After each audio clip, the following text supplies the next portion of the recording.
जी नमस्कार, नाम बताएं अपना। मेरा नाम हरे कृष्ण कुलारी है, उड़ीसा से बोल रहा हूँ। जी हरीश जी, सवाल क्या है आपका? मेरा सवाल है ध्यान से, मैं 2 साल से ध्यान कर रहा हूँ। मेरा एक डाउट है, जो स्टार्टिंग से जैसे आप ध्यान में बता रहे हैं, हम मिनरल किंगडम थे, उसके बाद वनस्पति, फिर हम लोग क्या एनिमल हुए, फिर आपका ह्यूमन बींग आए। तो हम शुरू में इसमें क्यों आए हैं, मिनरल में क्यों आए हैं? तो उसके किसी तो आने के बाद ही मेरा सब डेवलप हुआ, बुरा या अच्छा। तो लेकिन शुरू में क्यों आए हैं, इसकी किसका मर्जी था, वो जानना था। वंडरफुल। मेरा या जो जो सुरगौर है उनका है। Yes sir, thank you Harish ji. आपका प्रश्न, ये प्रश्न मैंने भी बहुत पूछा था। जब ये आत्मा आखिर क्यों चाहती है बार बार आने के लिए, स्वयं को अनुभव करने के लिए।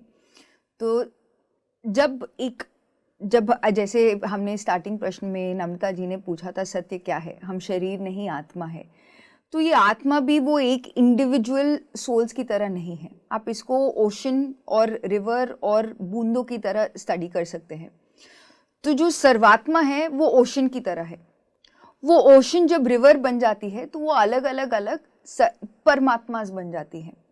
तो ये परमात्मा की स्थिति को सबसे पहले, जब एक सर्वात्मा की स्थिति से परमात्मा की स्थिति हम अनुभव करते हैं, जब पहली बारी एक ग्रुप सोल की तरह से, एक एक्सपैंडेड सोल, एक इनफाइनाइट सोल के स्टेट से हम एक ग्रुप सोल, एक एक्सपैंडेड सोल स्टेट से एक ग्रुप सोल के रूप में आते हैं, तो सबसे पहले उसका अनुभूति होता है मिनरल किंगडम से।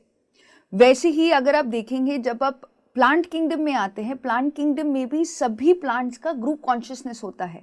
तो आप देखेंगे कोई भी फॉरेस्ट या कोई भी चीज़, अगर आप सोल का स्टडी करते हैं, तो जो एनर्जी कॉन्शियसनेस विजडम यूनिट्स हमने कहा था, जो ये सोल है, उसमें प्लांट्स किंगडम में सब कुछ कंबाइंड है। वैसे अब धीरे धीरे एनिमल किंगडम में आएंगे तो वो स्प्लिट होने लगता है। तो वो रिवर से वो लेक होने लगा।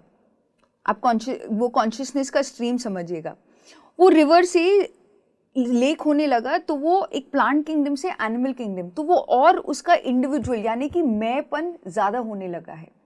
और जब फाइनली जब ये आत्मा धीरे धीरे धीरे और स्प्लिट होते गई, फाइनली हम एक इंडिविजुअल सोल में के रूप में आ जाते हैं। तो वो सर्वात्मा परमात्मा के रूप में अलग अलग अनुभव लेते हुए उस परमात्मा से बहुत सारे अंशात्मा निकल के आते हैं, जो जीवात्मा के रूप में आते हैं। परमात्मा के रूप में प्लांट किंगडम, मिनरल किंगडम में हम बहुत अनुभव कर सकते हैं। इसलिए हम नेचर भगवान, प्रकृति भगवान को बोलते हैं। गॉड्स का जो हम किरदार देते हैं वो यूजुअली हम नेचर और मिनरल किंगडम को देते हैं। हम ये हर एक चीज़ के पीछे बहुत बहुत बड़ा विज्ञान है। अल्टीमेटली जब हम एक इंडिविजुअल सोल के लेवल पे आ जाते हैं, एक जीवात्मा के स्तर पर, तो एक ह्यूमन लाइफ शुरू होती है। और ये ह्यूमन लाइफ का सबसे पहला पड़ाव है कि वो आत्मा जानती ही नहीं है कि वो सिर्फ ये शरीर ही है। वो सिर्फ यही जानती है कि वो शरीर है। वो जानती ही नहीं है कि कुछ है जो इस शरीर से वो परे भी है। और ये जर्नी फिर से ये जीवात्मा कंप्लीट करती है, फाइनली सत्य जानते हुए कि हम शरीर नहीं आत्मा है। और फिर से ये जीवात्मा परमात्मा बन के एक सर्वात्मा की स्थिति में अनुभव करके स्वयं को फिर से अनुभव करने के लिए फिर से परमात्मा की स्थिति में जाती है। तो इसीलिए जो ये जो सिलसिला है, ये अनंत का सिलसिला है। सो आई होप आपको आपका प्रश्न का उत्तर मिला। Thank you.